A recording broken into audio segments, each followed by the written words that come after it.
नमस्कार मंडळी.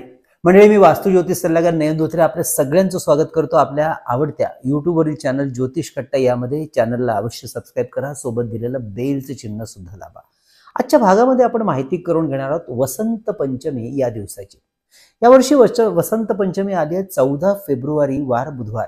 हिंदू वर्षामध्ये जे काही शुभ दिवस समजले जातात आणि साजरे केले जातात त्यामध्ये वसंत पंचमी हा सुद्धा अत्यंत शुभ दिवस समजला जातो. यामध्ये सरस्वती पूजन केलं जातं, परंतु हा दिवस विवाह तसेच कोणत्याही निर्माण कार्यासाठी आणि शुभ कार्यासाठी सुद्धा अत्यंत मंगल समजतं. दरवर्षी हिंदू महिन्याच्या तिथीनुसार हा दिवस माघ शुक्ल पंचमीच्या दिवशी साजरा केला जातो. या दिवशी ज्ञान व कला यांची उपास्य देवता म्हणजे माता सरस्वती देवीची विधिवत पूजा केली जाते आणि जीवनातील कष्ट दूर होण्यासाठी तिला प्रार्थना करून तिचे आशीर्वाद घेतले जातात. मुलांच्या शिक्षणाची सुरुवात करण्यासाठी सुद्धा हा दिवस अत्यंत शुभ समजला जातो. विवाहासाठी सुद्धा हा दिवस अत्यंत शुभ आणि अनुकूल समजला जातो. याचं कारण या दिवशी रती आणि कामदेव यांची सुद्धा पूजा करण्याचा प्रघात आहे. आपल्या हिंदू धर्मात जे 4 पुरुषार्थ सांगितलेत त्यामध्ये सुद्धा काम हा सुद्धा महत्वाचं अंग सांगितलेलं आहे. 4 पुरुषार्थ म्हणजे अर्थ, धर्म, मोक्ष आणि काम. हिंदू पंचांग शास्त्रानुसार यावेळी पंचमी तिथी सुरू झालेली आहे 13 फेब्रुवारी वार मंगळवार दुपारी 2:43 पासून, तर बुधवारी 14 फेब्रुवारी दुपारी 12:10 पर्यंत पंचमी तिथी असणार आहे. परंतु सरस्वतीचं पूजन जे करायचंय ते आपल्याला 14 फेब्रुवारी वार बुधवार या दिवशीच करायचं आहे. आणि या दिवशी शुभ मुहूर्त असणारे अगदी सकाळी 7 वाजल्यापासून दुपारी 12:41 पर्यंत, म्हणजे जवळजवळ 5 ते 5:30 पावणे 6 तास आपल्याला पूजेसाठी मिळणार आहेत. सरस्वती पूजन आपण अगदी नेहमी देवाची जशी पूजा करतो त्याप्रमाणे स्वतः करू शकता. पूजा कोणीही करू शकता, स्त्री पुरुष कोणीही. पूजा करतेवेळी पिवळे किंवा सफेद वस्त्र धारण करून पूजा केलेली उत्तम समजली जाते, मात्र लाल किंवा काळं वस्त्र पूजा करणाऱ्याने धारण करू नये. पूजा ही पूर्व किंवा उत्तर दिशेला तोंड करून करावी. यामध्ये माता सरस्वतीचा फोटो आपण पूजेमध्ये ठेवावा. फोटो नसेल तर एखादी सुपारी ठेवून तिची सरस्वती म्हणून पूजा आपण करू शकता. अर्थात दुसऱ्या दिवशी तिचं विसर्जन करावं. पूजेमध्ये श्वेतचंदन देवीच्या फोटोला उगाळून लावावे किंवा सुपारीला लावावे. त्यानंतर पिवळी किंवा सफेद फुलं अर्पण करावीत किंवा फोटोला या फुलांचा हार घालावा. नैवेद्य म्हणून देवीला खडीसाखर आणि दही दाखवावे किंवा केशर मिश्रित दुधाची किंवा तांदळाची खीर सुद्धा आपण नैवेद्य म्हणून दाखवू शकता. आणि देवीला प्रार्थना करून तिचा जप करावा.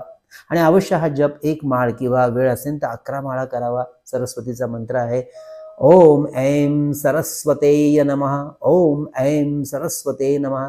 माता सरस्वतीचं पूजन आणि मंत्र पठण करण्याचा लाभ म्हणजे अभ्यासातील एकाग्रता, स्मरणशक्तीमध्ये चांगली वाढ होताना दिसते. यासाठी रोज सकाळी माता सरस्वतीच्या फोटोसमोर शांत चित्ताने बसून ज्ञान मुद्रा करून माता सरस्वतीचा मंत्रपाठ करावा. ओम ऐं सरस्वते नमः. ज्यांना बोलण्याचा आणि ऐकण्याच्या संबंधात काही त्रास आहे त्यांनी व अभ्यासातील प्रगतीसाठी एकाग्रतेसाठी या मंत्राचा जप सरस्वती यंत्राच्या समोर सुद्धा बसून आपण 1 माळ करू शकता. यासाठी शक्य झालं तर स्फटिकाची माळ वापरावी. ज्यांना शक्य होईल त्यांनी सोन्याच्या किंवा पितळेच्या धातूच्या पत्र्यावर एम, फक्त एम हा बीजमंत्र लिहून हा सोन्याच्या किंवा पितळेच्या धातूचा वरती बनवून तो तावीज प्रमाणे गळ्यात धारण करू शकता. माता सरस्वतीच्या 12 नावांचा सुद्धा रोज आपण जप करून स्मरण करावे. आणि ही 12 नावं पुढील प्रमाणे आहेत.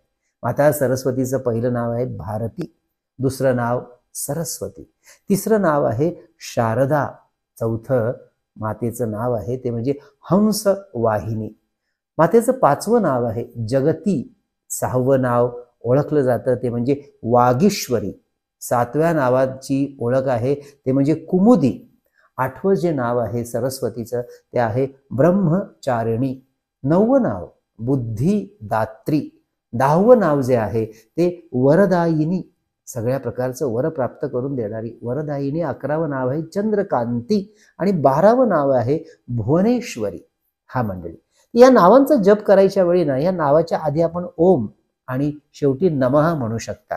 जसं की ओम भारती देवेय नमः, ओम सरस्वतेय देवेय नमः, ओम शारदा देवेय नमः, ओम हंसवाहिनी देवेय नमः, ओम जगती देवेय नमः, ओम वागीश्वरी देवेय नमः। ओम कुमुदी देवेय नमः। ओम ब्रह्मचारिणी देवेय नमः। ओम बुद्धिदात्री देवेय नमः। ओम वरदायिनी देवेय नमः। ओम चंद्रकांती देवेय नमः। ओम भुवनेश्वरी देवेय नमः। म्हणजे ह्या माता सरस्वतीच्या नावांचा अवश्य जप शांतपणे करून बुद्धी आणि विवेक यांच्या जागृतीचा आपण अवश्य अनुभव घेऊ शकता। अवश्य घ्या। आजचा विषय कसा वाटला आवर्जून कळवा। मंडळी, आपल्या ज्योतिष कट्टाच्या वतीने विविध स्तोत्र आणि मंत्र यांचं संकलित केलेलं अतिशय अप्रतिम पुस्तक म्हणजे चैतन्य लहरी, ज्यामध्ये या स्तोत्र आणि मंत्रांचा वापर कसा करावा याची सुद्धा माहिती दिलेली आहे। आमचा कार्यालयाचा नंबर 9892156163 नंबरवर 331 रुपये फोन पे करून त्याचा स्क्रीनशॉट, तुमचा संपूर्ण पत्ता, पिनकोड नंबर सहित आम्हाला याच नंबरवरती व्हॉट्सअप करून हे पुस्तक आपण भारतात कुठेही मागवू शकता। याच पद्धतीने परमपूज्य टेंबे स्वामी महाराजांनी लिहिलेला ग्रंथ श्री सप्तशती गुरुचरित्रसार 151 रुपये फोन पे करून आपण मागवू शकता। तसेच शुभ मुहूर्तावर अभिमंत्रित आणि सिद्ध केलेली विविध रुद्राक्ष, विविध ग्रहांची यंत्र, विद्यार्थ्यांसाठी केलेलं गणेश रुद्राक्ष, सिद्धी गणेश यंत्र, सरस्वती यंत्र, ऐहिक सुखासाठी श्री यंत्र, वास्तुदोष निवारण यंत्र, मेरुश्री यंत्र, लक्ष्मी कवडी, अन्नपूर्णा यंत्र, कुबेर यंत्र हे सुद्धा जर आपल्याला मागवायचं असेल तर अवश्य आम्हाला व्हॉट्सअप करून माहिती घ्या आणि त्यानंतर आपण ही ऑर्डर बुक करू शकता।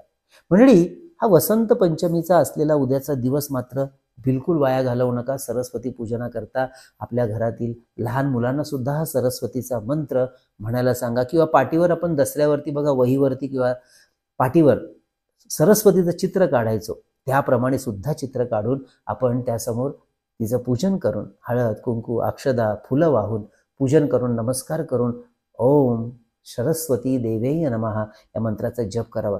ही जे आता आपण 12 नावं घेतली, 12 नावं माहिती करून घेतली आणि सरस्वतीचा मंत्र हा डिस्क्रिप्शन बॉक्समध्ये आम्ही आवर्जून देणार आहोत, तो सुद्धा पाहून आपण म्हणू शकता। अवश्य तो म्हणा।